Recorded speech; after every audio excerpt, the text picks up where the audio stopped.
The Social Contract by Jean-Jacques Rousseau. Book 1. Rousseau delves into a critical examination of whether there can exist a just and legitimate system of governance in civil society, considering the inherent nature of men and the potential form of laws.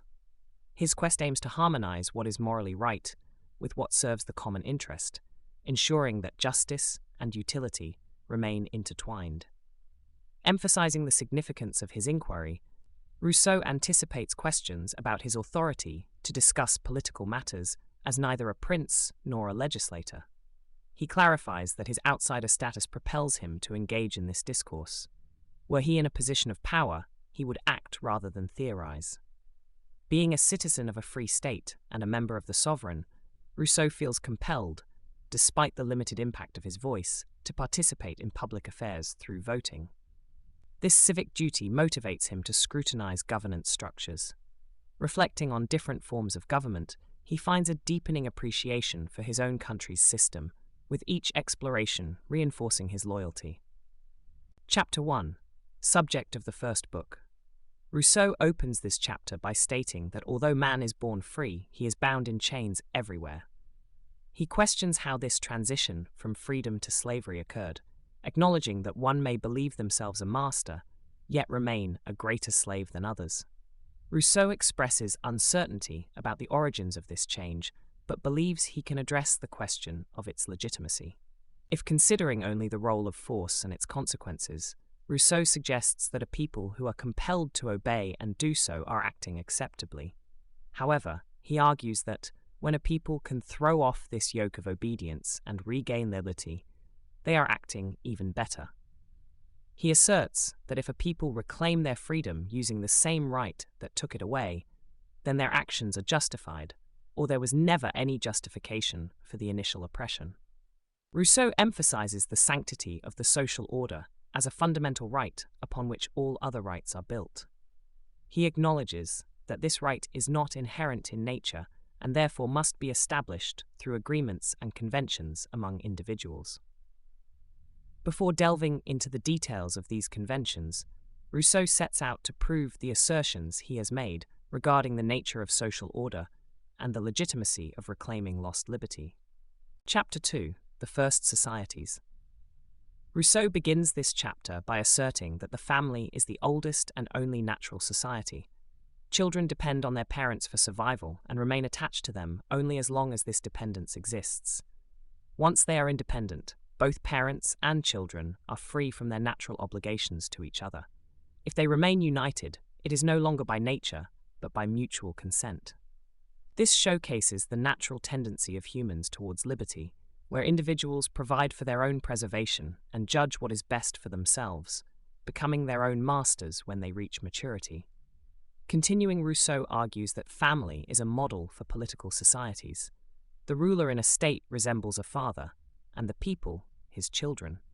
In both cases, the individuals alienate their liberty for mutual advantage. However, there is a distinction. In a family, a father's love compensates him for the care of his children, while in a state, the ruler's pleasure in commanding replaces the love he should have for his subjects. This view contrasts with Hugo Grotius, who argues that human power is not always established for the benefit of the governed, citing slavery as an example. Grotius often justifies right by fact, which Rousseau sees as a method that favors tyrants. Grotius and Hobbes suggest that the human race may belong to a few rulers who control their subjects like herds of cattle. They reason that rulers, being superior, are justified in governing the masses. This logic is compared to the reasoning of the Roman Emperor Caligula, who concluded that either kings are gods or men are beasts. Aristotle stated that humans are naturally unequal, with some born for slavery and others for dominion. While Rousseau agrees that those born into slavery often become natural slaves, he argues this is because they were originally enslaved against nature. Slaves lose their desire for freedom, and some even come to love their servitude, like the companions of Ulysses, who embrace their brutish state. Rousseau contends that force made the first slaves, while cowardice perpetuated the condition. Rousseau dismisses the idea of divine right and the notion that Adam or Noah was a universal monarch. He humorously considers that, as a descendant of these figures, he might be the legitimate king of the human race, but concludes that Adam's sovereignty was akin to Robinson Crusoe's over his island when he was its only inhabitant. In such a state, the ruler is free from rebellions and conflicts. Chapter 3. The right of the strongest. Rousseau delves into the concept of the right of the strongest in this chapter, questioning its fundamental principle. He argues that sheer physical force alone cannot establish a moral right or duty. Yielding to force becomes an act of necessity or prudence, rather than a voluntary choice or duty. If the right of the strongest is accepted, it leads to a paradoxical situation where every stronger force succeeds the prior one, and disobedience becomes legitimate when impunity is achievable. He emphasizes that a right based solely on force is nonsensical, as it fluctuates with changing power dynamics. The notion that the strongest always holds the right implies that one must strive to become the strongest to validate their actions. This perspective diminishes the significance of moral duty and obedience. The term right loses its meaning when tied to force, rendering it essentially meaningless in this context. Rousseau challenges the idea that all power derives from God by drawing a parallel with sickness, suggesting that seeking help from a doctor does not contradict the belief in divine origins of power. He presents a scenario where facing a brigand armed with a pistol raises questions about the obligation to surrender belongings under duress, and whether this aligns with one's conscience. Ultimately, Rousseau concludes that true legitimacy does not stem from force, but from obedience to rightful authorities. By rejecting the notion that force creates right, he prompts a re-evaluation of the basis for obedience and the concept of authority. Chapter 4. Slavery. Rousseau delves into the concept of legitimate authority among men, emphasizing that no individual naturally holds authority over another, and force does not establish any rights. He argues that all legitimate authority is based on conventions agreed upon by individuals. He critiques Grotius's argument that if an individual can sell himself into slavery, a whole people could do the same and subject themselves to a king. Rousseau questions the idea of alienation, stating that when a man becomes a slave, he sells himself for his subsistence, but when a people subject themselves to a king, they gain no tangible benefit. He challenges the notion that a despot provides civil tranquility, pointing out that the oppression from wars, ambitions, and ministerial conduct often outweighs any peace obtained, likening it to tranquility found in dungeons. Rousseau vehemently opposes the idea of individuals or a people giving up their liberty. He argues that even if a man could alienate himself, he cannot alienate his children, who are born free. Surrendering liberty, according to him, is surrendering humanity and all its rights and duties. He dismisses the notion of a legitimate arbitrary government, highlighting that for any government to be legitimate, the people must have the perpetual right to accept or reject it. Rousseau dissects the principle of the right of conquest, highlighting that war is a relation between states, not individuals. He argues against the foundation of the right of slavery on the right of conquest, stating that the victor has no authority over the conquered, except what force dictates. He concludes that the idea of slavery is inherently absurd and contradictory, as it implies an unfair exchange and perpetuates a state of war rather than peace.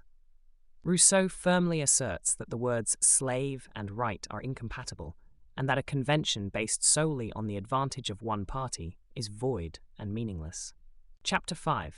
That we must always go back to a first convention. In this chapter, Rousseau challenges the notion that a ruler can simply subdue a multitude and govern them as a society. He distinguishes between mere domination and true governance. Even if one man were to conquer and enslave many individuals, they would still be seen as master and slaves, not as a unified society. Rousseau emphasizes that without a collective interest and a common good, there is no real political body. The ruler, no matter how powerful, is still driven by personal private interests. Upon his death, his dominion disintegrates into chaos, lacking cohesion or unity. Rousseau critiques Grotius's idea that a people can voluntarily give themselves to a king. He argues that for such an act to occur, the people must already exist as a unified entity. The decision to form a society precedes any decision to be governed. Rousseau suggests that understanding how a group becomes a people is fundamental before analyzing how they choose a ruler. Without an initial agreement or convention, the basis for societal structure is lacking. Furthermore, Rousseau questions the legitimacy of majority rule, pointing out that without unanimous agreement initially, minority groups may not feel obligated to comply with decisions made by the majority. He highlights that the concept of majority rule itself is a construct born out of convention and assumes prior unanimity at least once. This chapter underscores the importance of the initial social contract that forms the foundation of any legitimate political entity. Chapter 6. The Social Compact. Rousseau envisions a scenario where individuals in the state of nature face obstacles that surpass their individual abilities to overcome, leading to the necessity for a change in their existence to avoid perishing. Unable to create new powers, humans must unite existing forces by forming a collective entity capable of overcoming resistance. This aggregation of forces can only occur through the association of several individuals, but a significant challenge arises. How can individuals pledge their liberty and power to this common entity without jeopardizing their self-preservation and interests? The fundamental issue, as Rousseau articulates, is to establish an association that defends and protects each member's person and possessions with the collective force, while allowing every individual to obey themselves alone and maintain their freedom. This dilemma sets the stage for the social contract, offering a solution to this problem. The clauses of this contract are inherently determined by the nature of the act, where any alteration would render them ineffective. The core principle involves the complete surrender of each individual, along with their rights, to the community. This total alienation ensures equality among associates and prevents any individual from burdening others. By relinquishing all rights, the unity of the union is perfected, and no one has a reason to exploit the system. In essence, the social compact can be summarized as follows. Each person contributes their person and power under the supreme authority of the general will, forming a unified entity where every member is an integral part of the whole. This act creates a collective body, the republic or body politic, where individuals collectively form the state when passive, the sovereign when active, and the power in comparison with other entities. The people collectively constitute the citizens, sharing in the sovereign power, and subjects abiding by the state's laws, with a clear distinction necessary when using these terms accurately. Chapter 7. The Sovereign. Rousseau delves into the concept of the sovereign, emphasizing the mutual agreement between the public and individuals in the act of association. Each person, by entering into a contract with themselves, is bound as a member of the sovereign to individuals, and as a member of the state to the sovereign. Unlike civil law, where one is not bound by self-made agreements, in the realm of the sovereign, this principle does not apply due to the difference between individual obligations and obligations to the whole body.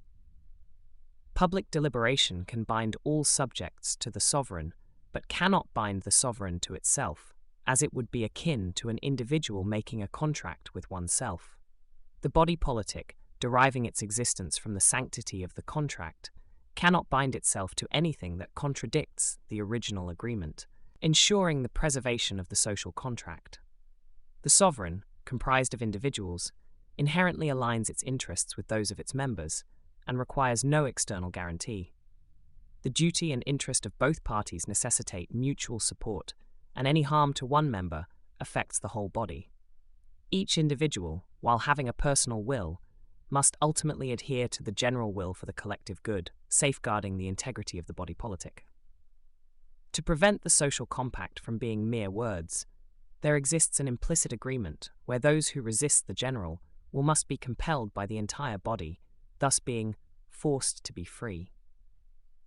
This coercion towards obedience to the general secures each citizen against personal subjugation, laying the foundation for legitimate civil agreements and averting potential abuses within the political structure. Chapter 8. The Civil State. In Chapter 8 of The Social Contract, Rousseau explores the transformative shift that occurs in man as he transitions from the state of nature to the civil state. This transition marks a significant change in human behavior, replacing instinct with justice and instilling morality in his actions. Man, who previously focused solely on self-interest, now finds himself compelled to act based on duty and reason, overriding mere inclinations. While this new civil state may strip man of some natural advantages, it offers him profound benefits. His faculties are heightened, his ideas expanded, his emotions elevated, and his entire being uplifted. The contrast between the two states is stark, with the civil state often raising man to intellectual and moral heights, if not marred by the abuses that can drag him down. Rousseau emphasizes the trade-off between natural liberty, where one's actions are only limited by individual strength, and civil liberty, constrained by the general will of society. Similarly, possession through force or occupation is distinguished from property, which requires a legitimate claim. Moreover, the concept of moral liberty is introduced, wherein true mastery of oneself is achieved through self-imposed laws, contrasting with the enslavement of mere appetite-driven impulses. While elaborating on the philosophical nuances of liberty, Rousseau acknowledges the profound impact of the civil state on man's development, both intellectually and morally. The civil state, by introducing justice and morality, not only refines man's actions, but also elevates him from a primitive creature to a rational and free individual. Chapter 9. Real Property. Rousseau delves into the concept of property within a community, emphasizing that joining the community, each member contributes their possessions to the collective entity. This act does not alter the nature of ownership, but transforms individual possession into public property held by the sovereign, which, due to the greater power of the state, becomes more secure and irrevocable. While within the state, the social contract establishes the basis for rights, and the state becomes the master of all goods. In relation to external powers, its authority stems from the right of the first occupier passed down from its members. He discusses the right of the first occupier, highlighting that while every individual naturally has a right to what they need, actual possession of one thing excludes them from others. Rousseau argues that this right, weak in the state of nature, commands respect in civil society, as it signifies not what belongs to another, but what does not belong to oneself. Rousseau then outlines the conditions necessary to establish the right of the first occupier over land, emphasizing the importance of necessity, labor, and cultivation in claiming ownership. He questions the limitations of this right, critiquing the potential for abuse in seizing vast territories and preventing others from accessing natural resources through usurpation. Furthermore, Rousseau explores how individual lands merge to form public territory, leading to the extension of sovereignty over the held lands, creating a personal and real connection between possessors and the state. He contrasts ancient and modern monarchs in their approach to land and subjects, highlighting the evolution of the concept of ownership and sovereignty. Rousseau concludes by highlighting the paradoxical nature of the community's acquisition of individual goods, transforming usurpation into legitimate possession and benefiting both the public and the individuals. He stresses the subordinate nature of individual estate rights to the community, essential for maintaining social stability and the exercise of sovereignty. Finally, he underscores how the social contract establishes a moral and legitimate equality among individuals, despite any natural inequalities of strength or intelligence. Book 2. Chapter 1. That sovereignty is inalienable. Rousseau emphasizes that the general will, focused on the common good, must guide the state, since societies are formed to reconcile conflicting individual interests. The social bond is created by the common element in these interests, without which society couldn't exist. Every society should be governed based on this shared interest. He asserts that sovereignty, the exercise of the general will, cannot be alienated. The sovereign, representing the collective will, can only be represented by itself, as the power may be delegated, but not the will. Rousseau argues that while a particular will may coincide with the general will temporarily, it is unlikely to be constant, as the former inclines towards partiality, while the latter towards equality. The agreement is unreliable and cannot be guaranteed, as it would be a chance occurrence rather than a deliberate choice. He highlights that if the people simply promise obedience without question, they dissolve themselves as a collective entity, losing their identity as a people. Once a master exists, the sovereign ceases to exist, leading to the dissolution of the body politic. Rousseau clarifies that under oppressive governments, apparent equality serves to maintain the status quo, benefiting the wealthy while keeping the poor in poverty. Laws tend to favor the rich and harm the poor. He argues that a truly beneficial social state occurs when all individuals possess a fair share, ensuring that no one has excessive wealth while others have nothing. Chapter 2. That sovereignty is indivisible. Rousseau argues that sovereignty, like liberty, is indivisible due to its nature. Sovereignty cannot be split. It is either the general will of the entire populace, or it is not. When the will is collectively expressed, it becomes an act of sovereignty, creating laws.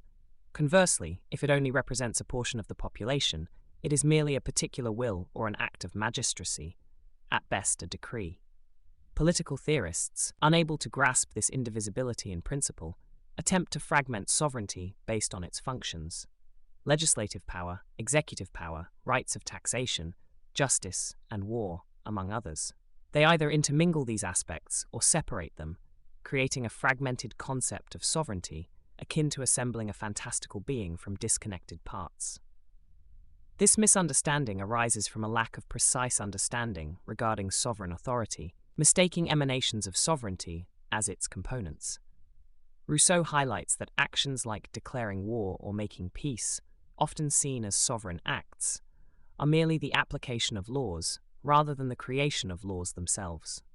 When scrutinized further, any apparent division of sovereignty reveals itself as an illusion. The rights deemed as parts of sovereignty are subordinate and always rely on supreme wills for their enforcement. The confusion stemming from this lack of clarity has obscured the writings of many political theorists, analyzing the rights of kings and peoples. Rousseau criticizes Grotius and his translator, Barbeyrac, for their convoluted arguments aimed at pleasing monarchs like Louis III and George I of England. By advocating for the primacy of kings over peoples, these writers engage in sophistry to navigate delicate political situations, failing to adhere to the true principles of sovereignty. Rousseau concludes that embracing the truth, though unpopular, is essential for maintaining consistency and integrity, even if it means sacrificing personal gain and favoritism. Chapter 3. Whether the general will is fallible. Rousseau delves into the concept that the general will is consistently right and aligns with the public good, though the people's deliberations may not always be accurate. While individual wills naturally seek personal benefit, they not always comprehend what is truly advantageous. The people, as a whole, are not corrupt, but can be misled, leading to decisions that appear detrimental. He highlights the distinction between the will of all and the general will. The former encompasses private interests and is a mere aggregation of individual wills, whereas the latter focuses solely on the common good. By eliminating conflicting private interests, the general will emerges as the net outcome of these differences. When factions form and subgroups prioritize their interests over the larger community, each association's will becomes general internally, but remains particular concerning the state. This results in a reduced number of contrasting opinions and diminishes the generality of the outcome. If one dominant association overrides the rest, the decision reflects a singular interest rather than a general will. To ensure the authentic expression of the general will, Rousseau advocates for a state devoid of partial societies where citizens maintain independent thoughts. He praises Lycurgus for instituting this ideal system and suggests that if partial societies exist, they should be numerous and balanced, as exemplified by Solon, Numa, and Servius. These measures are crucial to preserving an enlightened general will and preventing self-deception within the populace. Chapter 4. The limits of the sovereign power. Rousseau delves into the concept of the state as a moral entity, whose existence lies in the unity of its members, emphasizing the necessity of a universal and compelling force to regulate the parts for the benefit of the whole. Just as individuals have absolute power over their own bodies, the social contract grants the body politic absolute power over its members, known as sovereignty, under the guidance of the general will. Examining the relationship between the public and private individuals within the state, Rousseau stresses the importance of distinguishing the rights of citizens from those of the sovereign. While citizens must fulfill their duties as subjects, they also possess natural rights as individuals. Through the social contract, individuals surrender only what is necessary for the community's control, with the sovereign determining what is essential. He argues that citizens must oblige requests from the state when the general will demands it, but the sovereign cannot impose unnecessary restrictions. The mutual undertakings binding individuals to the social body are obligatory due to their mutual nature, as fulfilling them benefits both oneself and the community. The general will, embodying the collective interest, is always driven by the well-being of each individual, rooted in the innate preference people have for themselves, leading to a sense of justice and equality. Rousseau emphasizes that the general will must be universal in both essence and application, representing the interests of all citizens equally. He criticizes the idea of referring specific matters to the general will, as it may lead to injustice and error, especially in cases where a common interest does not align decision-making. He illustrates the equitable nature of common deliberations, emphasizing the unity of interest and justice in the social compact, where every act of sovereignty benefits all citizens equally. Ultimately, Rousseau asserts that the sovereign power, while absolute and sacred, is bound by general conventions and cannot exceed the limits agreed upon by the collective will of the citizens. Chapter 5. The Right of Life and Death. Rousseau delves into the complex issue of how individuals who do not inherently possess the right to take their own lives can transfer this right to the sovereign. He argues that the question is flawed in its premise, as every person has the right to risk their life to preserve it, such as jumping out of a window to escape a fire. The social contract aims to ensure the preservation of all parties involved, and individuals must be willing to sacrifice their lives for the greater good when necessary. When the state deems it necessary for an individual to die for the benefit of society, that person should comply, as their life is no longer solely their own, but a conditional gift from the state. The death penalty for criminals serves a similar purpose. It is a means to prevent harm to others by agreeing to face death if they themselves become threats. Rousseau argues that by attacking social rights, a criminal renounces their membership in the state and becomes an enemy of society. In executing such individuals, the state eliminates a threat rather than simply punishing a citizen. However, frequent punishments indicate governmental weakness, as every wrongdoer could potentially be rehabilitated. In a well-functioning state, few punishments are needed due to the rarity of criminals. The right to pardon or exempt offenders from legal penalties rests with the sovereign, the highest authority above judges and laws. This right is rarely exercised, especially in a just society where crimes are infrequent.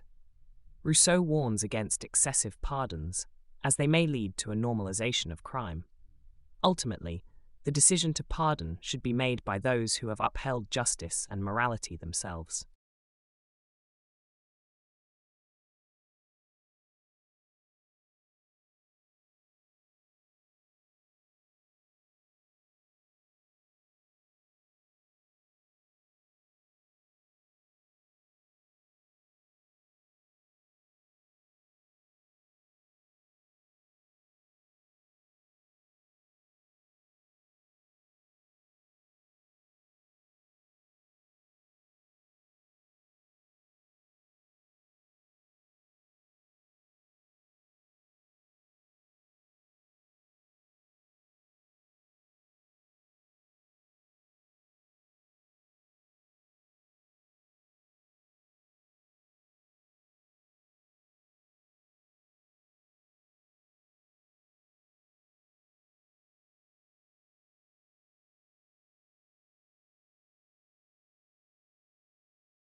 Chapter 7. The legislator Rousseau delves into the intricate role of the legislator in crafting the societal rules that best suit nations. He posits that a superior intelligence, detached from human passions yet deeply understanding them, would be necessary to create laws for society. This intelligence, akin to God's, must be able to foresee distant glory and work towards the future well-being of the people. The legislator is likened to an engineer inventing a machine, while the ruler merely implements it. The complexity of legislating for a people is highlighted, as it requires the transformation of individual natures into a cohesive whole, altering human constitution for collective strength. The legislator must replace personal resources with communal ones, ensuring that the sum of societal resources surpasses those of individuals. This consolidation of resources leads to stable and enduring institutions, where each citizen relies on others for the collective good. Rousseau emphasizes the extraordinary position of the legislator in the state, distinct from mere sovereignty or magistracy. The legislator's function is to establish the republic, transcending human authority to create laws that bind individuals to the general will. Notably, the legislator should not have the right of legislation, and the people, guided by the general will, cannot relinquish this essential right. The challenge lies in communicating these profound ideas to the common populace, as concepts of political theory and statecraft may be beyond their immediate grasp.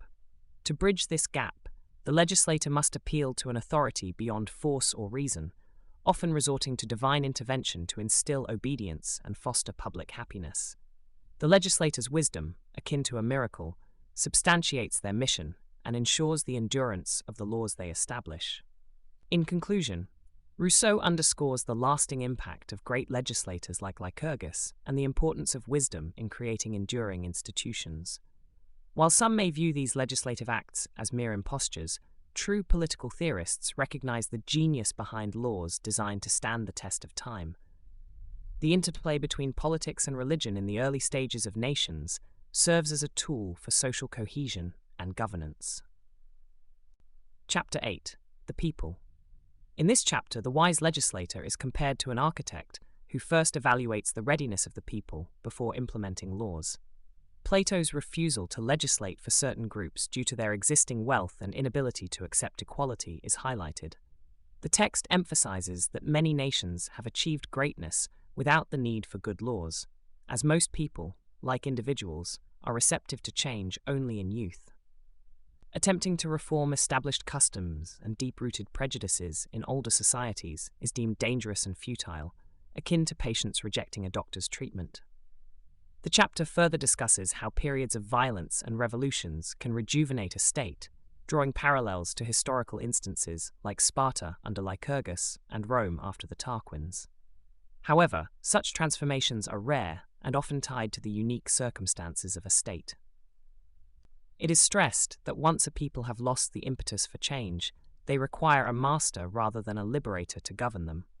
The text warns that while liberty can be achieved, it is challenging to regain once lost, urging free peoples to remember this maxim. Rousseau also explores the concept of a nation's maturity, suggesting that, like individuals, nations undergo a period of youth or maturity before being ready for laws. Rushing the imposition of laws can spoil the process, as different peoples vary in their readiness for discipline. The example of Peter the Great in Russia is cited, where premature attempts at civilizing the populace hindered their true development. The chapter concludes with a grim prediction of Russia's fate and a foreseen revolution led by the Tatars, propelled by the collective efforts of European monarchs. Chapter 9. The People, continued. Rousseau delves into the optimal size of a state, drawing parallels between the natural limits of a well-made man and the boundaries a state should uphold for efficient governance and self-preservation. He argues that there is a maximum strength a body politic should not exceed, as enlarging beyond this point weakens rather than strengthens it. The extension of the social structure leads to its dilution, with a small state being relatively stronger than a large one. The author provides numerous justifications for this concept. He highlights the challenges of administration over long distances, likening it to a heavier weight at the end of a lever. The proliferation of administrative tiers at various levels increases the burden on the populace, draining resources and creating inefficiencies. The lack of unity in governance results in less effective law enforcement, difficulty in maintaining order, and reduced citizen affinity towards the rulers and fellow inhabitants. Moreover, diverse regions with varying customs and climates cannot thrive under uniform laws, leading to confusion and discontent among the populace. Rousseau emphasizes that a big state, burdened by excessive bureaucracy, loses touch with the needs of its citizens and becomes preoccupied with maintaining its authority, leaving little room for their welfare. Such a state, unable to defend itself adequately, eventually collapses under its own weight. Furthermore, Rousseau underscores the importance of a state securing a stable foundation to withstand internal and external pressures. He likens the dynamics of states seeking to expand at the expense of others to Descartes' vortices, where weaker entities are at risk of being engulfed. The statesman's task lies in finding the optimal balance between expansion and contraction to ensure the state's preservation. Ultimately, Rousseau asserts that a healthy constitution and efficient governance hold more significance than territorial expanse, cautioning against the inherent risks associated with perpetual expansion mandated by some states' constitutions. Chapter 10, The People, continued. Rousseau delves into the essence of a body politic, emphasizing that its greatness can be measured by the balance between its territory and population. A state's strength lies in the optimal relationship between the land's capacity to sustain inhabitants and the actual population it supports. If the land exceeds or falls short, it leads to challenges like defense or dependence on neighboring states, ultimately impacting the state's longevity. He stresses that a nation should strive for self-sufficiency to avoid reliance on external sources, fostering both independence and security. The variability of land quality, fertility, and population consumption patterns complicates the ideal balance between territory and population. Factors such as women's fertility rates, population growth conditions, and legislative influence must also be considered. Rousseau asserts that a legislator should envision a population's natural growth potential rather than its current state to establish effective laws. Moreover, specific geographical conditions may necessitate a larger or smaller territory than expected, such as mountainous regions or coastal areas. Additionally, Rousseau underlines that peace and abundance are crucial for sound governance. He warns that a state is most vulnerable during times of internal disorganization, making it susceptible to external threats like war or sedition. Governments established under such turmoil risk becoming oppressive regimes that exploit public fear to enact destructive laws. The capacity to maintain peace and prosperity is essential for the stability and resilience of a state. Rousseau concludes by proposing Corsica as a promising candidate for legislative guidance due to its courageous defense of liberty. He anticipates that Corsica, with proper instruction, could surprise Europe with its ability to preserve its hard-won freedom. The ideal subject for legislation, according to Rousseau, is a unified, self-sufficient people unburdened by deep-rooted traditions or external dependencies, embodying a blend of ancient resilience and adaptability to new laws. Chapter 11. The Various Systems of Legislation. Rousseau delves into the core objectives of a legislative system, identifying liberty and equality as paramount. Liberty is essential as any form of dependence weakens the state, while equality is crucial for the existence of liberty. Civil liberty is defined, and equality is explained as not absolute sameness in power and wealth, but ensuring power is not used violently and wealth does not lead to exploitation. The idea is to maintain moderation in both wealth and power for a harmonious society. Critics argue that achieving such equality is impractical, but Rousseau counters that regulations should still be in place to preserve it despite the inevitable challenges. Legislation should aim to safeguard equality against the forces that threaten it continually. Moreover, Rousseau emphasizes the need for tailored legislative systems based on a country's specific circumstances and the temperament of its people. For instance, barren lands may necessitate a focus on industry and trade, while fertile regions benefit from agriculture to support a growing population. Similarly, coastal nations should prioritize commerce and navigation if their geography allows. Each nation should develop laws that align with its unique characteristics and objectives. Rousseau highlights that a solid state constitution is ensured by aligning laws with natural relations and circumstances. If a legislator deviates from these principles and enforces laws that contradict the natural order, the constitution becomes vulnerable to instability and eventual change or destruction. He warns against extremes in wealth and poverty, noting their detrimental impact on the common good. Balancing these extremes is crucial to prevent the rise of tyrants and maintain public liberty.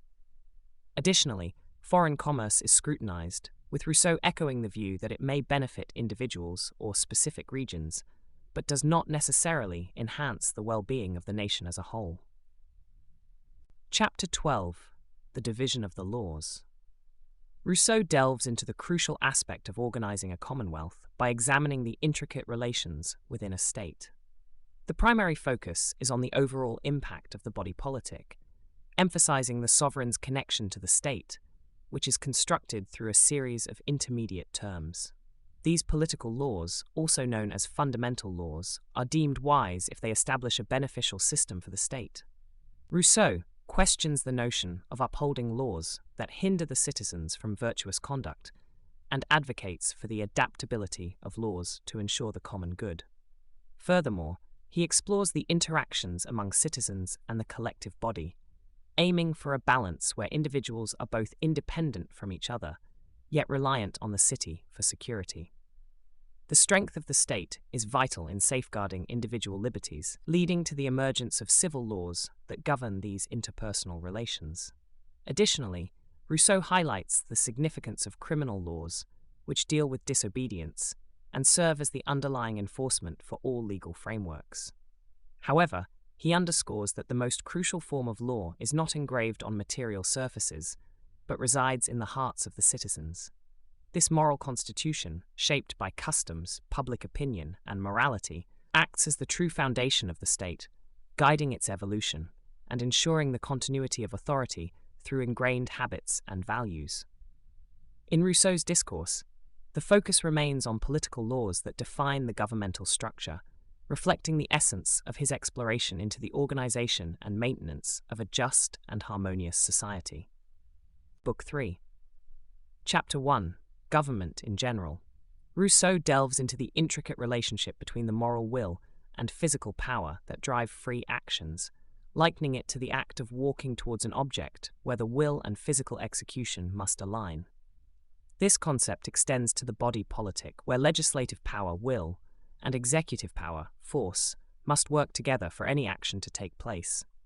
While the legislative power belongs solely to the people, the executive power cannot rest with the general populace, as it involves specific acts beyond the scope of general laws. Government, an intermediary body, facilitates communication between the people and the sovereign, executing laws and upholding civil and political liberties. Comprising magistrates or governors under a prince, the government acts as the administrative arm of the sovereign, but must not be confused with the sovereign itself. Rousseau views government as the legitimate exercise of executive power, with the prince or magistrate entrusted to carry out this administration. The balance between the sovereign, prince, and people forms the basis of good government. The proportionality of power is crucial. As the state grows larger, the repressive force of government must increase to maintain control over the populace. Conversely, the sovereign should possess sufficient power to check the government's potential abuses. This intricate relationship between the three entities reflects the nature of the body politic, where different forms of government may suit different states based on their size and circumstances. Rousseau emphasizes the importance of aligning the government's actions with the general will, cautioning against the rise of an independent prince with his own will that could jeopardize the social union. The government, possessing its own identity and functions, must act in harmony with the people and the sovereign, ensuring that its power is always subservient to the general will. Ultimately, the government's role is to preserve the state while respecting the rights and liberties of the people it serves. Chapter 2. the constituent principle in the various forms of government. Rousseau delves into the distinction between government and its principle, akin to the differentiation between the state and the sovereign. The number of members comprising the body of magistrates plays a crucial role in the strength of the government. He establishes that the total force of the government, being the state's force, remains constant. Thus, as the government expends more force on its members, less is available for the populace. Within a magistrate, three distinct wills can be discerned: the private will of the individual, the common will of the magistrates, corporate will, that aligns with the prince's benefit, and the general will of the people, or the sovereign will. In an ideal legislative scenario, the general will should dominate, guiding the corporate and individual wills. In examining the natural order, the general will is weakest, the corporate will follows, and the individual will is the strongest, contrary to the societal ideal. When government authority rests with one individual, the corporate will is at its peak. Conversely, when the government and legislative powers merge, with citizens acting as magistrates, the corporate will aligns with the general will, leaving the individual will at its strongest. Rousseau asserts that the more magistrates there are, the more the government slackens in efficiency. As the state grows, its force increases, but the government's relative force decreases due to the disproportionate rise in magistrates. He emphasizes that the government should tighten as the state expands, adjusting the number of rulers in inverse proportion to the populace for optimal governance. It is crucial to note that Rousseau focuses on the relative strength of the government rather than its rectitude. A balance must be struck by the legislator to ensure that the force and will of the government, which are inversely related, intersect at a point that maximizes the state's benefit. Chapter 3: The Division of Governments. Rousseau delves into the various forms of government based on the number of individuals involved in governance. The division is primarily based on whether the sovereign entrusts governance to the entire populace, or a majority, termed democracy, to a select few, known as aristocracy, or consolidates power in a single ruler from whom others derive authority, referred to as monarchy or royal government. It's essential to note that these forms, especially democracy and aristocracy, allow for a spectrum of variations. Democracy can range from involving the entire populace to just half, while aristocracy can span from a sizable portion to the bare minimum. Even monarchy can be subject to different configurations, such as in Sparta with its dual kings, or the Roman Empire with multiple emperors concurrently. Rousseau underscores that each form of government can transition into the next at a certain threshold, highlighting the adaptability of governance structures based on the state's citizenry. Furthermore, the combination of these three primary forms can yield a plethora of mixed forms, each capable of further permutations with the basic structures. Throughout history, there has been ongoing debate regarding the ideal form of government, disregarding the reality that each form has its merits and demerits depending on the circumstances.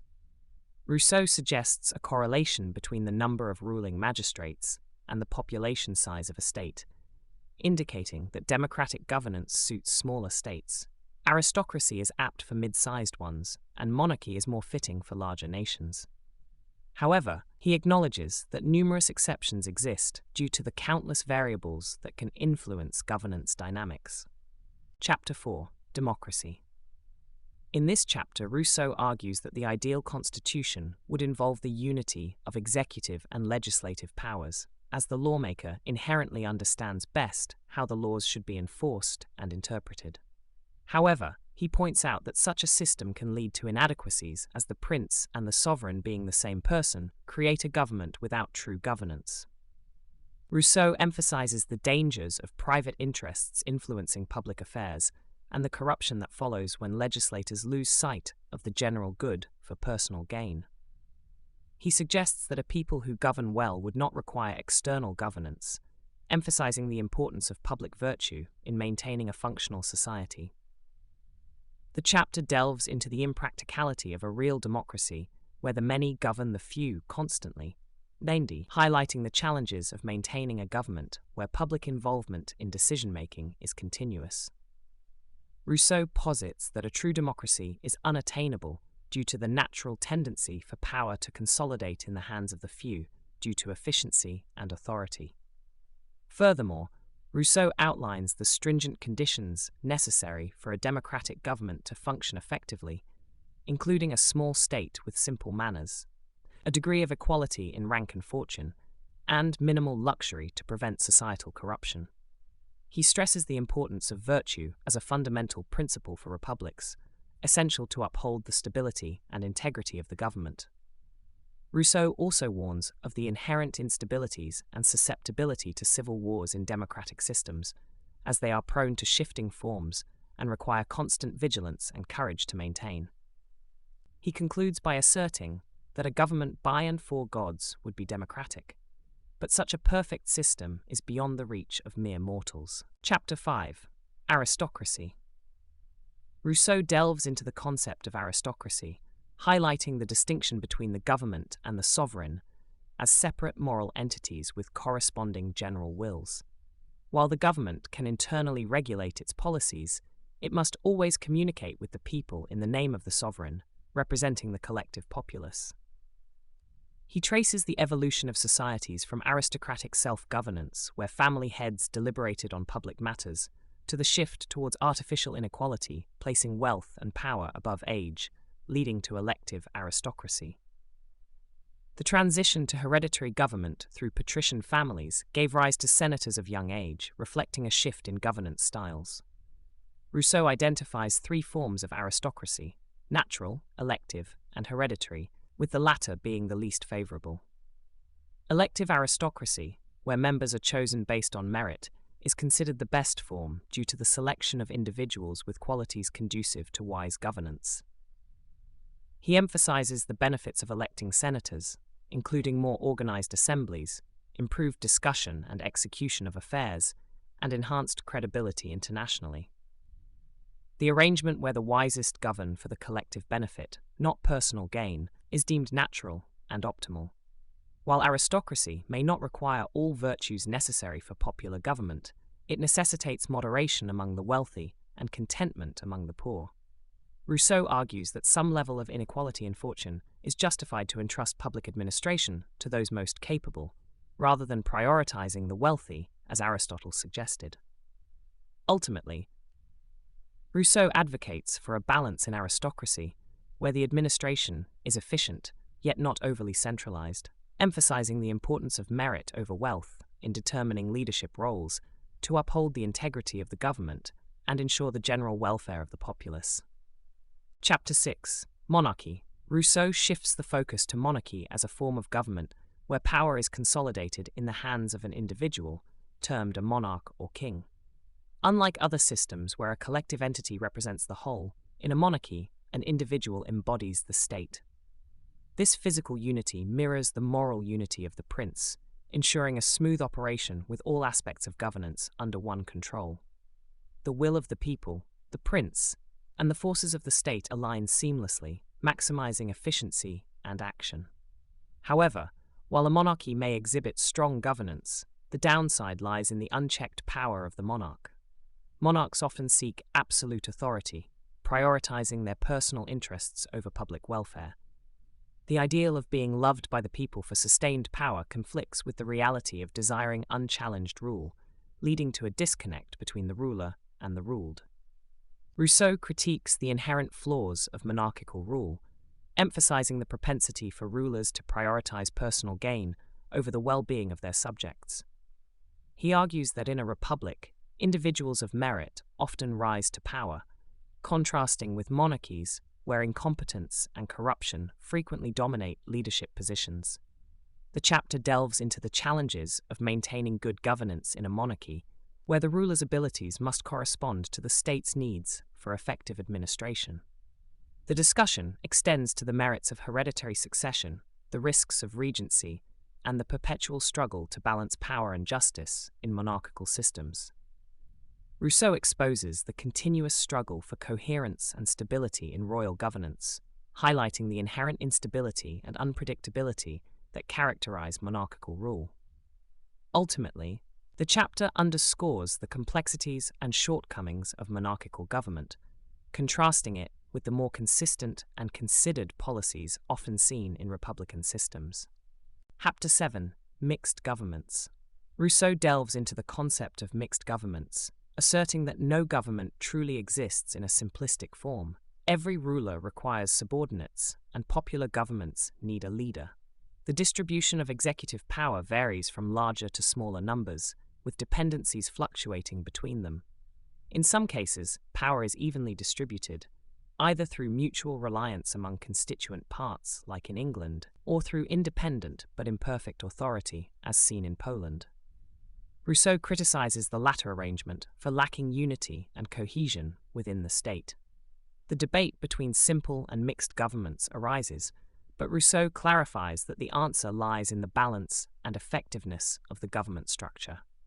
Simple governance is preferable for its straightforwardness, yet imbalance between the executive and legislative powers necessitates a divided government to maintain a check on authority. Rousseau proposes the appointment of intermediary magistrates to preserve the equilibrium between powers and uphold their respective rights, creating a system not of mixed but moderated government. To address weaknesses in governance, tribunals can be established to consolidate power, a common practice in democracies. By balancing authority and strength, mixed governments achieve a middle ground between the extremes of simple governance. Chapter 8. That all forms of government do not suit all countries. Rousseau delves into the idea that liberty is not universally attainable due to varying climates and peoples. He references Montesquieu's assertion that liberty is not a product of all climates, and this notion gains more credence as it is debated further, with each argument reinforcing its validity. Governments sustain themselves by consuming resources without direct production, relying on the labor of individuals to meet public needs. The surplus of labor over necessities determines the viability of a civil state. However, this surplus differs across regions based on climate fertility, required labor, natural resources, population strength, consumption habits, and other factors. Rousseau highlights that governments vary in their voracity for resources, with the burden of public contributions increasing as the distance from the source of taxation grows. This distance affects the economic well-being of the people, with prompt circulation of resources ensuring prosperity, while delayed returns lead to impoverishment. He argues that different forms of government suit different nations based on their wealth and size. Monarchy fits wealthy nations, aristocracy suits middling states, and democracy thrives in small and poor regions. The essence of free states lies in public welfare, contrasting with monarchical systems where public and individual interests often conflict, leading to despotism. Rousseau suggests that the natural landscape and climate of a region dictate the form of government it requires. Barren lands may remain uncultivated or inhabited by savages, while fertile regions necessitate monarchical rule to absorb the surplus of commodities. He emphasizes that exceptions to these rules ultimately lead to revolutions, restoring the natural order. Furthermore, he explores how climate influences consumption habits, agricultural productivity, and luxury preferences. Hot countries require less food consumption, resulting in a surplus that benefits despotism. The concentration of population in cold regions enables easier revolt, while sparse populations in hot climates favor tyrannical rule due to the difficulty of coordinated action over vast territories. Rousseau's analysis underlines the intricate relationship between government, climate, labor, and consumption patterns in determining the most suitable form of governance for different nations. Chapter 9. The Marks of a Good Government. Rousseau delves into the complexity of determining the best form of government. He suggests that there is no definitive answer to what constitutes the best government due to the varied circumstances and situations of different nations. However, he poses a different question: how can one know if a people are well or poorly governed? This question, being factual, allows for a concrete answer. He notes the divergent opinions on good governance held by individuals. Some prioritize public tranquility, while others emphasize individual liberty. The disagreement extends to matters such as security of possessions versus personal safety, severity versus leniency of government, and punishment versus prevention of crimes. Even if some consensus is reached on these points, it does not necessarily indicate a shared understanding of what truly constitutes good governance. The author introduces a straightforward criterion to determine the effectiveness of a government: the preservation and prosperity of its citizens, as evidenced by their population growth. He argues that the best government is one under which the population flourishes without external assistance or artificial means. Conversely, a government that witnesses a decline in population is deemed the worst. He calls upon calculators to objectively assess, measure, and compare these indicators. Furthermore, Rousseau criticizes the tendency to glorify centuries marked by literary and artistic achievements without considering their impact on population growth and societal well-being. He stresses the importance of focusing on the actual prosperity and welfare of the people, particularly in the most populous states. Rousseau asserts that true prosperity arises from a nation's permanent condition, rather than temporary disturbances or conflicts among the ruling class. Ultimately, he contends that a society's true prosperity stems from liberty rather than mere peace. Chapter 10. The Abuse of Government and its Tendency to Degenerate. Rousseau examines the concept of the government's constant opposition to the general will, leading to a continuous struggle against the sovereignty. This conflict results in the transformation of the constitution, as the government exerts itself more against the sovereignty. Without another collective will to counterbalance the prince's power, the prince may eventually suppress the sovereignty, breaching the social contract. This inherent flaw in the body politic mirrors the inevitable decay in human bodies due to age and death. The degeneration of government occurs in two primary ways: contraction and dissolution. Contraction transpires when the government shifts from democracy to aristocracy, then to royalty, aligning with its natural inclination. Governments tend to change form when their energy wanes, and if they expand while relaxing control, their power diminishes. To prevent collapse, governments must strengthen their grip as they face challenges. The dissolution of the state can occur in two scenarios. Firstly, when the prince disregards the laws and seizes sovereign power, leading to the formation of a new state within the government, where citizens become subjects of a tyrannical ruling class. Secondly, if members of the government individually usurp power, the state faces further disorder or transformation. When the state dissolves, the resulting chaos is termed anarchy. Democracy devolves into ochlocracy, aristocracy into oligarchy, and royalty into tyranny, although the term tyranny requires clarification. While commonly associated with unjust kings, a tyrant, in the true sense, is anyone who illegitimately assumes royal authority. To distinguish, a usurper of royal power is termed a tyrant, and one who seizes sovereign power is labelled a despot. The tyrant governs against the laws, while the despot sets himself above the laws. Thus, while a tyrant may not be a despot always embodies tyranny. Chapter 11. The Death of the Body Politic. In this chapter, the author delves into the natural course of governments, highlighting the inevitable decline even in the best structured states. Drawing parallels between the mortality of the human body and the body politic, Rousseau asserts that just as individuals face death from birth, states carry within them the seeds of their own destruction. However, the longevity of a state can be influenced by the strength and appropriateness of its constitution. Rousseau distinguishes between the natural constitution of man, determined by nature, and the crafted constitution of the state.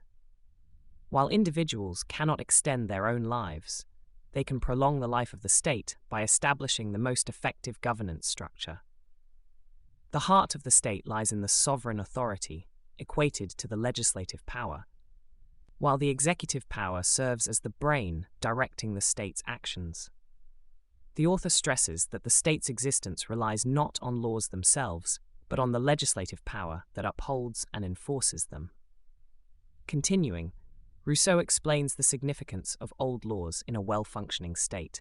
The respect and longevity attributed to ancient laws stem from the belief that their continuous validation by the sovereign indicates their enduring value and utility.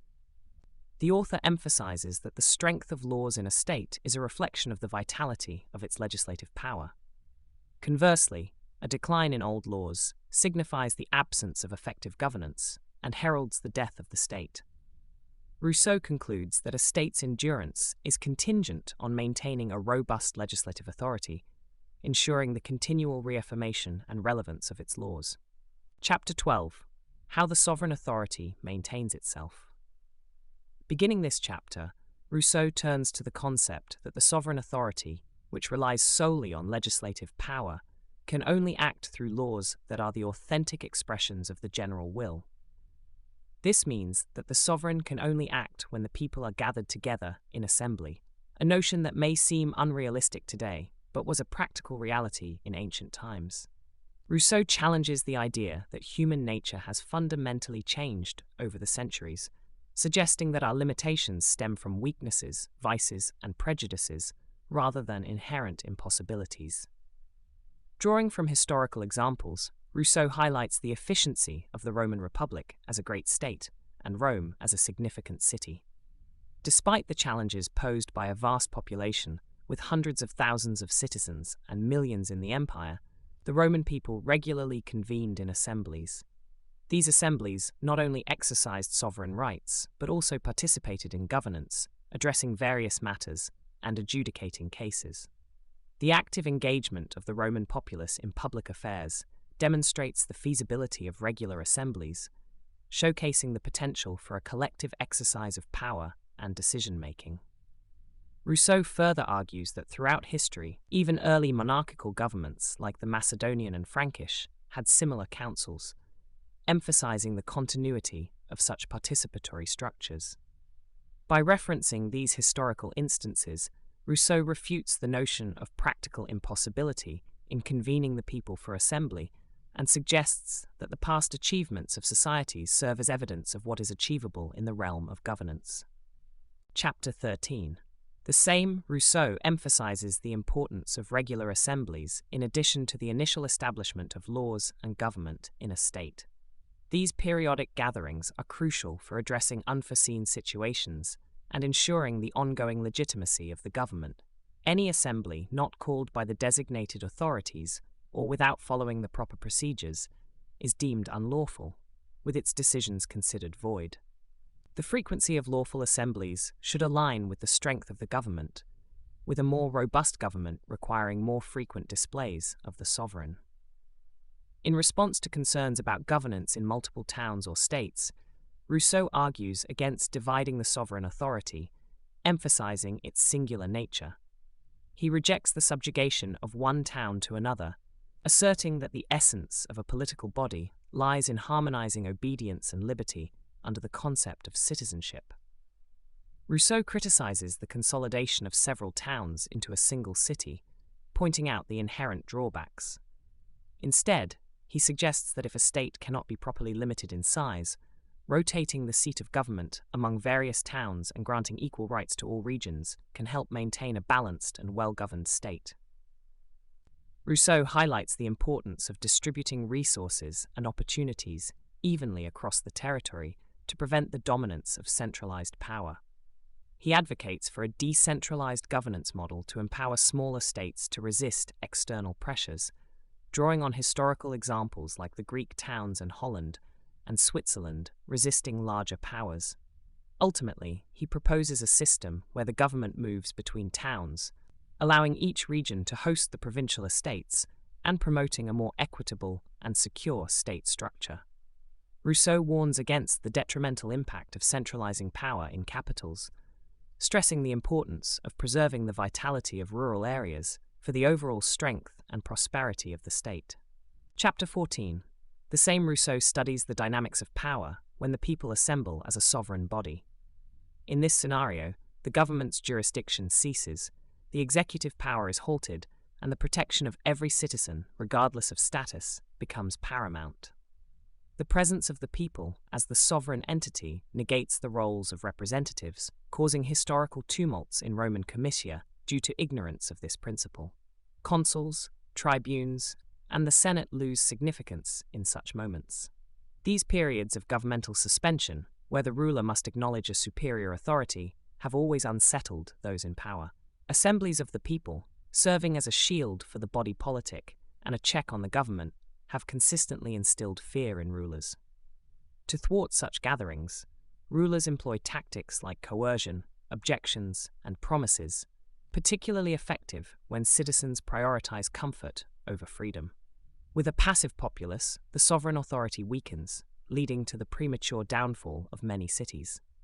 In the midst of sovereign authority and despotic rule, a middle power sometimes emerges, acting as a buffer between the two extremes. This intermediary force plays a crucial role in maintaining the balance of power within the state. Rousseau highlights the perpetual struggle between the people asserting their sovereignty and rulers attempting to consolidate control, underscoring the significance of citizen vigilance in safeguarding their liberties against encroaching tyranny. Chapter 15: Deputies or Representatives. Rousseau discusses the concept of deputies or representatives in a state. He begins by highlighting the decline of a state when citizens prioritize serving with their money over personal service to the public.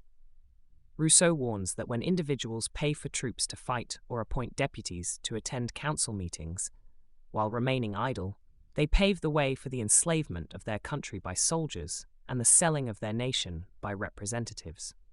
Rousseau criticizes the shift from personal service to financial transactions, attributing it to the lure of profit and the desire for comfort. He argues that in a truly free country, citizens should engage directly in public duties rather than seek exemption through monetary means. He further suggests that enforced labor is less detrimental to liberty than taxes. The author emphasizes that in well-ordered states, public affairs take precedence over private matters in the minds of citizens. He asserts that lack of interest in public affairs and a focus on personal concerns signal the downfall of a state. Rousseau condemns the modern idea of representation, tracing it back to feudal systems that degrade humanity. He explains that sovereignty, inherent in the general will, cannot be represented, making deputies mere stewards rather than true representatives of the people. Rousseau contrasts ancient republics and monarchies, where the people were directly involved in decision-making, with modern systems that rely on representatives. He argues that true liberty is compromised when people allow themselves to be represented, leading to their loss of freedom. The chapter closes with Rousseau contemplating the challenge of maintaining the sovereign's rights in larger societies and hinting at a solution involving a combination of external strength and a small state polity. Chapter 16: That the institution of government is not a contract. Rousseau explores the establishment of the executive power following the legislative power in a society. The executive power, operating through specific acts, is naturally distinct from the legislative body. If the sovereign were to possess the executive power, confusion between law and action would prevail, leading to the collapse of the body politic. As citizens are equal under the social contract, all can dictate collective actions, but none can demand what they themselves do not adhere to. In establishing the government, the sovereign grants the essential right to the prince for the functioning and progress of the body politic. Contrary to the notion of a contract between the people and their rulers, Rousseau questions the validity of such an agreement. The supreme authority, being unchangeable and untransferable, cannot be bound or limited without its destruction.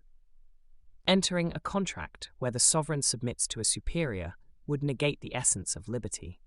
Such a specific agreement would lack the attributes of law and sovereignty, rendering it illegitimate. Furthermore, Rousseau argues that any contract between individuals and rulers would lack the necessary guarantees, existing solely under the law of nature and devoid of the safeguards present in civil society. The imbalance of power would render any supposed contract akin to an individual granting goods to another without real consent. Ultimately, Rousseau emphasizes that the only valid contract within the state is the initial act of association, rendering any subsequent contracts incompatible and violative of the foundational social agreement. Chapter 17: The Institution of Government. Rousseau presents the notion that the act of instituting government is multifaceted, consisting of two essential components: the enactment of the law and its subsequent execution. Initially, the sovereign decrees the establishment of a governing body through the enactment of a law, defining the structure and form of the government. This legislative act marks the foundation of the governmental framework. Subsequently, the people partake in the nomination of rulers who will assume the responsibilities of governance as outlined by the established law.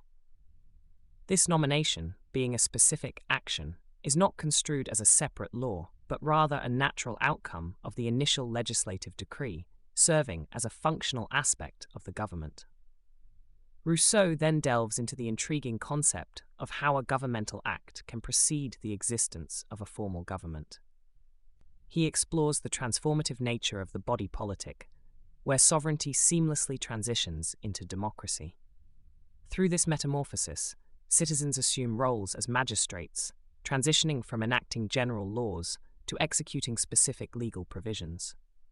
Rousseau illustrates this phenomenon with a practical example from the English Parliament, where the lower house can evolve into a grand committee for enhanced deliberation, thereby shifting from a sovereign entity to a mere commission.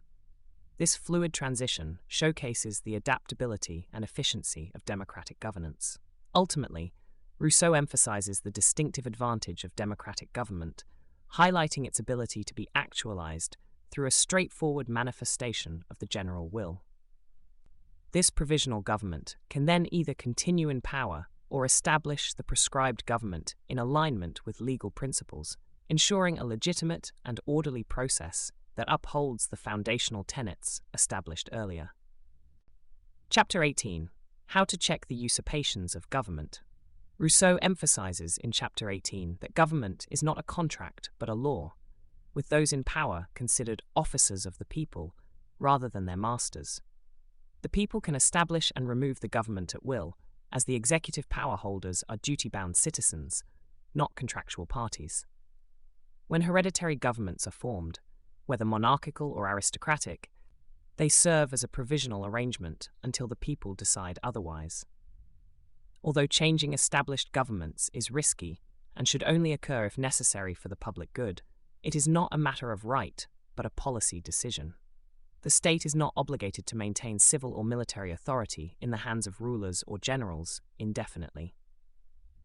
Careful adherence to formalities is crucial to distinguish legitimate actions from seditious activities and the will of the people from factional demands. Rousseau argues that periodic assemblies, without the need for formal summoning, are vital in preventing the usurpation of power by the government. These assemblies, focused on upholding the social contract, should begin with two non-negotiable propositions that must be voted on separately: whether to preserve the existing government form and whether to maintain the current administration. He suggests that no fundamental law, including the social compact, is beyond revocation if all citizens collectively agree to dissolve it. Rousseau even entertains the idea, echoed by Grotius, that individuals can renounce their membership of the state to reclaim their natural liberty and property, provided it is not to evade obligations or duties to the country. The chapter highlights the importance of these assemblies as a safeguard against government overreach and the necessity of upholding the social contract through transparent decision-making processes. Book 4. Chapter 1. The Indestructibility of the General Will. Rousseau starts by emphasizing that when individuals in a collective group perceive themselves as a unified entity, they possess a single will that prioritizes their mutual preservation and well-being. In such a scenario, the operations of the state are straightforward, and its regulations are transparent and easily understood. There is a lack of complications or conflicts of interest, with the common good being prominently visible, requiring only sound judgment to recognize it. Simplicity, peace, unity, and equality are antithetical to political complexities. Individuals of integrity and simplicity are not easily misled, as they are not sophisticated enough to be deceived. Rousseau contrasts this ideal state with nations that complicate their affairs with intricate systems. He questions the need for numerous laws in a well-governed state, as the populace inherently perceives the necessity for new regulations. In a harmonious society, there is no need for persuasive speeches or factions to pass laws, since unanimity prevails among the citizens. However, as societal bonds weaken and individual interests gain prominence, the general interest faces opposition, leading to dissent and debates. The unity of opinion dissolves, and the general will loses its universal appeal, paving the way for conflicting perspectives to emerge. When the state is on the brink of collapse, and self-serving interests overshadow the common good, the general will is stifled, as citizens prioritize personal gains over the collective welfare. Despite these challenges, Rousseau asserts that the general will remains constant, untainted, and pure, although it may be overshadowed by individual desires encroaching upon its domain. Even when citizens act in self-interest, they still harbor a commitment to the common good, albeit overshadowed by their personal aims. While individuals may manipulate the general will for personal gain, the essence remains undiminished. The essence of public order in assemblies lies not in enforcing the general will, but in ensuring that issues are consistently presented to it, and responses are consistently derived from it. Chapter 2. Voting. In this segment of Rousseau's work, he discusses the importance of how general affairs are conducted as a reflection of the moral state and overall health of a political body. The level of harmony in assemblies signifies the dominance of the general will. Unity indicates a strong general will, while discord and chaos suggest the influence of individual interests and a weakening state. Rousseau discusses the complexities that arise when different orders are present in a system, using the example of patricians and plebeians in Rome. Despite apparent conflicts between these groups, the plebiscite of the people often passed smoothly with large majorities when the Senate did not interfere, showcasing a singular will within the citizenry. He then explores the extremes of unanimity and servitude in society. When citizens lose their liberty and will, fear and flattery replace deliberation, leading to votes becoming mere acclamations. In times of despotism, decision-making loses its depth, and only superficial gestures remain, as seen in the Senate's behavior under certain emperors. Rousseau asserts that the social contract, being the most voluntary act, necessitates unanimous agreement. Any individual born free cannot be subject to another's rule without their consent. Opposition to the social contract does not nullify it, but designates dissenters as outsiders in a community. Within the state, residence equates to submission to the sovereign. Regarding decision-making, Rousseau argues that the majority's vote is binding on all members, representing the general will. Even if one disagrees with the outcome, it indicates a misjudgment of the general will. The concept of liberty is tied to the majority embodying the general will, and without this alignment, true freedom becomes unattainable. Rousseau lays down guidelines for vote counting and emphasizes the importance of approaching unanimity in significant matters while allowing for swift decisions when urgency demands it. These rules ensure a balanced and proportional determination of the majority needed for decision-making in a society. Chapter 3. Elections. Rousseau opens with a discussion on selecting rulers and magistrates through elections, categorizing the process into two methods: choice and lot.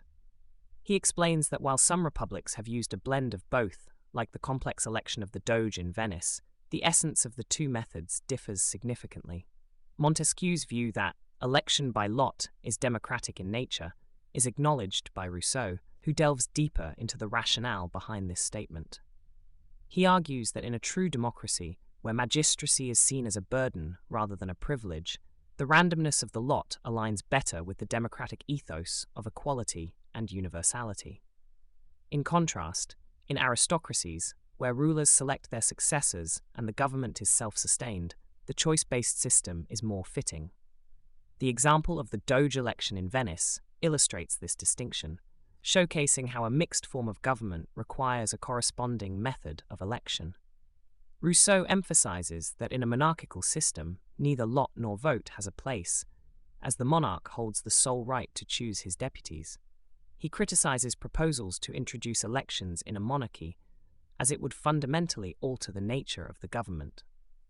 Furthermore, Rousseau hints at the complexities of decision-making in large assemblies, using the Roman constitution as an example. He suggests that understanding the dynamics of public and private affairs in such massive councils can shed light on the principles guiding the selection of rulers and the functioning of democratic processes. Chapter 4. The Roman Comitia.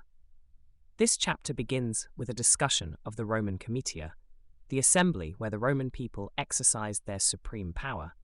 He begins by highlighting that this chapter lacks well-certified records of Rome's early existence, suggesting that many stories about its foundation may be fables. Despite this, he explores the origins and evolution of the Roman political system, focusing on the various divisions and assemblies that shaped the governance of the Republic.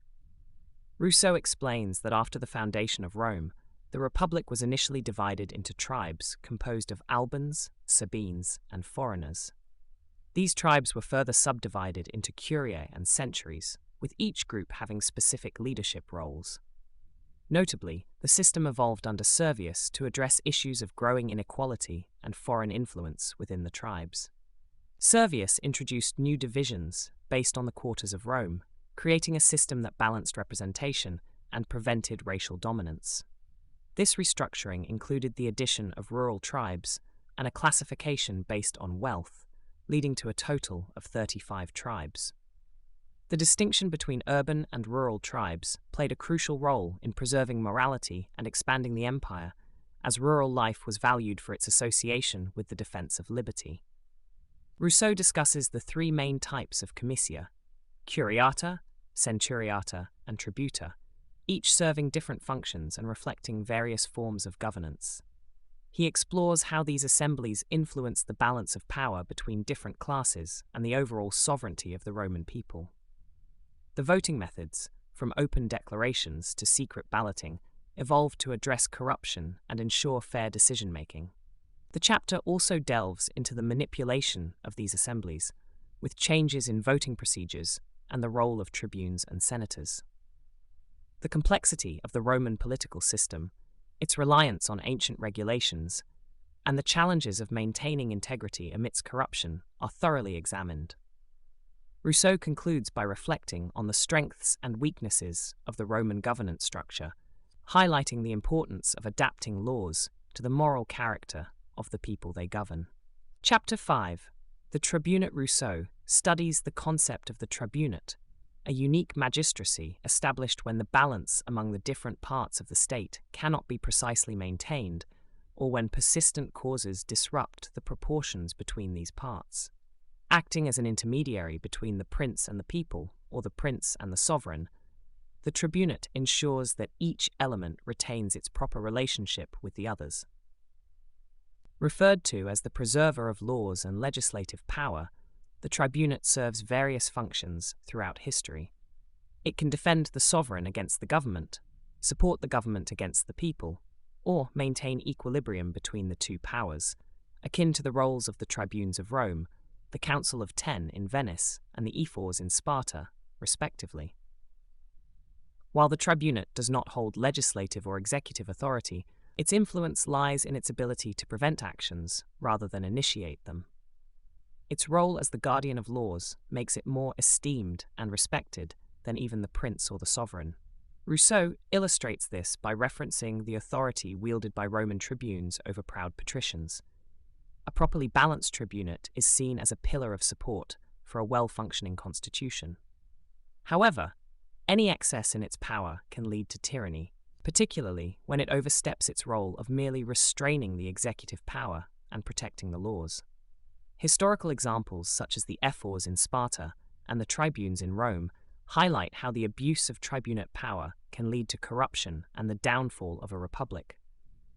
Rousseau suggests that to prevent the tribunate from becoming too dominant, its permanence should not be guaranteed.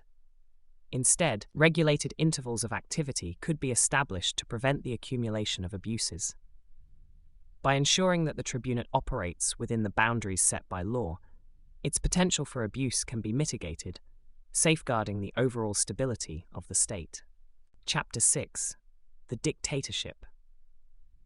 In this chapter, Rousseau discusses the potential downsides of laws that are too rigid and unable to adapt to changing circumstances. He warns that in certain critical situations, such laws could lead to the downfall of the state due to their inability to respond promptly. The legislator cannot foresee every possible scenario, and it is essential to acknowledge that not everything can be predicted. Rousseau argues against making political institutions so rigid that their operation cannot be temporarily suspended when necessary. He points out that even Sparta allowed its laws to lapse when required. However, he emphasizes that only the gravest dangers should justify altering the public order, and the sanctity of laws should only be compromised when the country's existence is at stake. In cases of extreme peril, where the public security is in jeopardy, Rousseau suggests two methods to handle the situation. If increasing government activity can suffice, power can be concentrated in a few members' hands, altering the way laws are administered, but not their authority. Alternatively, if the danger is such that existing laws hinder the state's survival, a supreme ruler can be appointed to temporarily suspend the laws and sovereign authority. This action is taken to ensure the state's preservation, and it does not abolish legislative authority, but rather places it on hold.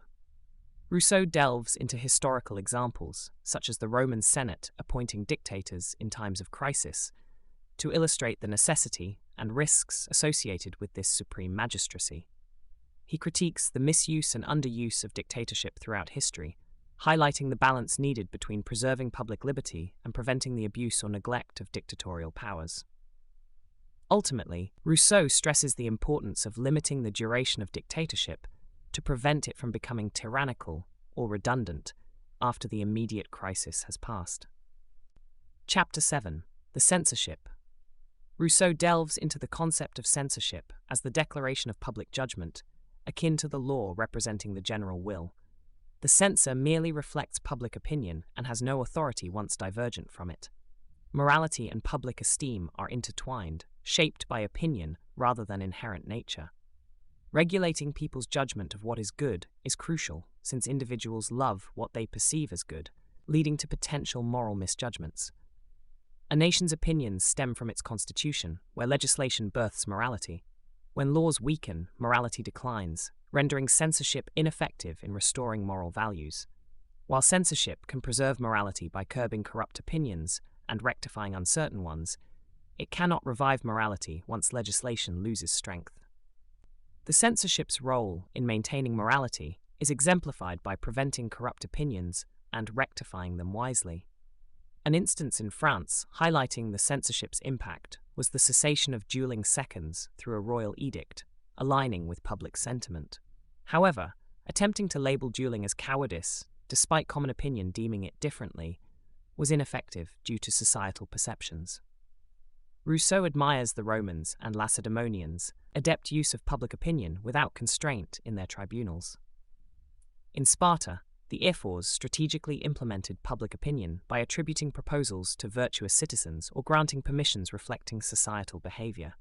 When Sparta passed judgment, Greece seldom contested its decisions.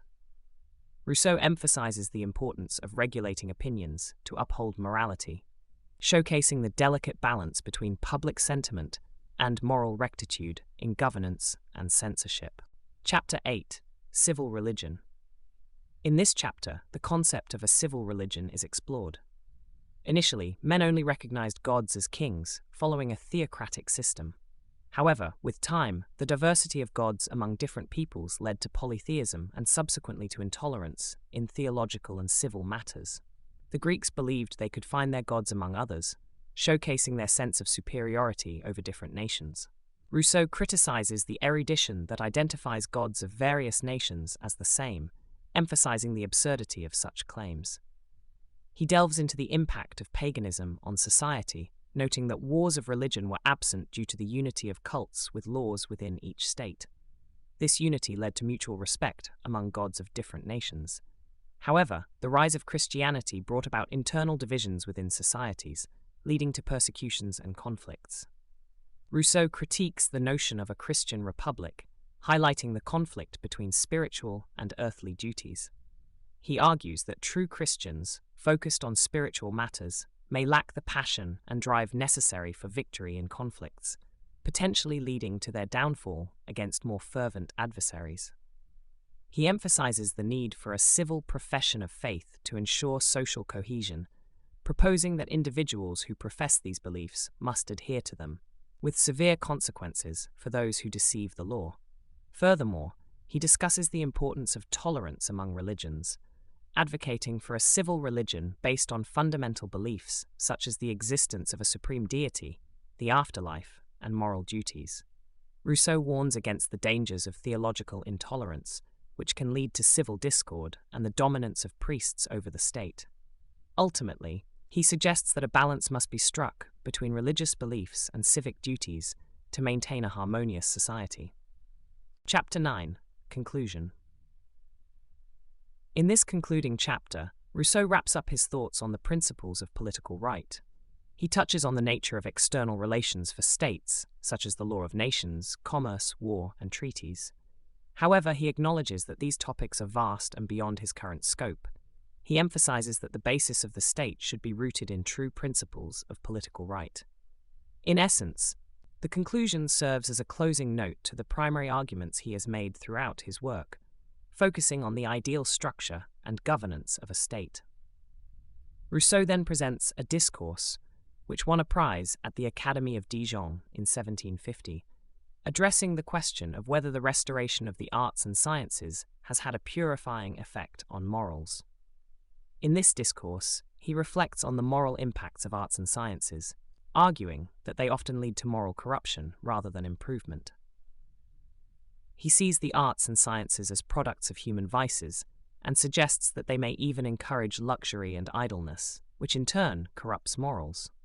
Rousseau's criticism extends to the education system, where he argues that children are taught many things except their duties and virtues. He calls for a focus on practical knowledge that aligns with societal needs rather than abstract and speculative subjects. Preface and first part. Rousseau introduces the discourse with a preface, stating that he is taking a position against what is widely admired in society. He acknowledges that he will face criticism for his stance, but he believes he is defending virtue, which is dearer to the good than learning is to the learned. In the first part of the discourse, Rousseau examines the impact of the restoration of arts and sciences on morals. He highlights the development of arts and sciences in Europe, which emerged from a state of ignorance and barbarism. Despite the progress, Rousseau argues that these developments have led to a decay in virtue and an increase in luxury and superficiality. He presents examples from history, showing how societies became corrupt as they pursued luxury and intellectual pursuits over virtue and simplicity. Second part. In the second part of the discourse, Rousseau explores the origins and dangers of the arts and sciences. He argues that they were born from human vices and serve to further those vices. He criticizes the waste of time and the pursuit of frivolous knowledge, suggesting that such pursuits lead to idleness and detract from the true duties of citizenship and humanity. Rousseau also examines the role of luxury in society, arguing that it corrupts morals and weakens states. He uses historical examples to show how luxurious and indulgent societies often fall to more austere and virtuous ones. He calls for a return to simplicity and practical knowledge that benefits society, rather than speculative or trivial knowledge that serves only to amuse or distract. Conclusion of the discourse. Rousseau concludes the discourse by calling for a focus on virtue and practical knowledge that aligns with societal needs. He argues that true wisdom and happiness come from living a simple and virtuous life, rather than pursuing luxury or superficial knowledge. He acknowledges the contributions of learned societies and academies, but he stresses that their focus